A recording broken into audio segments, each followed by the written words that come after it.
Ito, meron tayong ginagawa na na maingay yung makina. Oo. Ito, maingay yung makina niya, makalansing. Kaya ito, binuksan natin. Okay naman yung sa head niya. Then, ito yung nakita natin na problema ito. Yung pinaka, niya, roller cam sa chain dito kasi nakalagay yan sa loob. Dito yan. Ayan, dyan yan nakalagay. Tapos nakatornilyo yan. Ito yung pinaka-tornilyo nya. Ayan. Pagka sinuot natin yan dyan, ayan, maalog siya. Ayan. Kaya nag-iingay. Ayan. Maluwag na yung pinaka niya, bushing niya sa loob. Kasi maluwag yun. Dapat fit yan eh. Wala dapat tong ayan. Oh, ang laki ng play oh. Kaya pag umaandar siya maingay, makalansing. Ayan.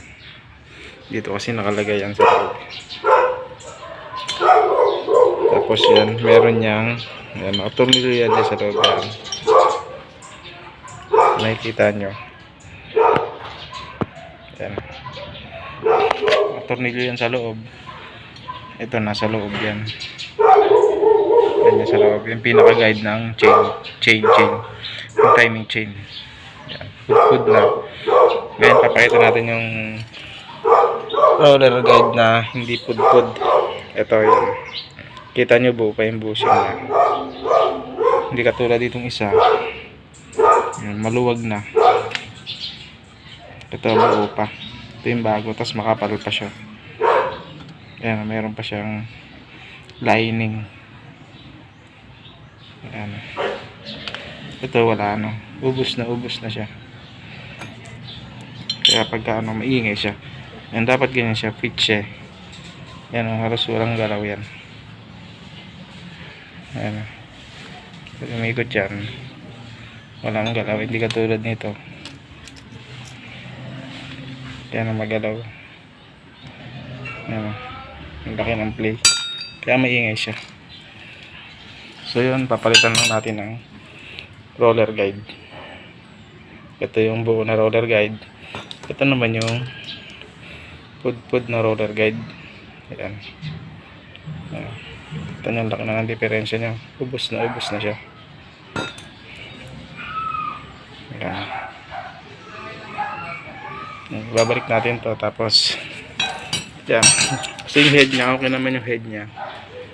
Wala namang yung bearing buo pa, camshaft, rocker arm, pin, tas yung piston okay pa din.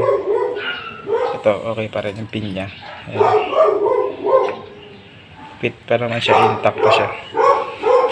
So yun, ito yung nakita natin na diferensya. Kaya nag-iingay. So yun, bubuuhin lang natin to. Tapos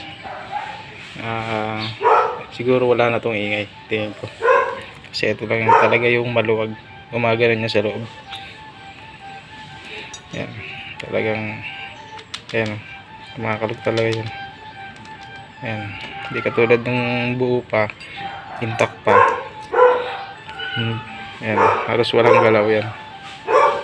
Kaya hindi yan mag-iingay. Kaya ito. Palitan na natin tong roller guide. Yan, dyan lang naman yan nakalagay sa loob. Tapos tuturnilyo nyo lang dito. Ito yung tornilyo nyan. Yan, sasalpakan natin yung itong head nya, cylinder head block. Yan. So yun, ganun lang kapag hanapin natin yung sira. Tignan natin kung saan yung part na maluwag. Yung tingin natin na malaki na yung clearance. Masyado nang maluwag.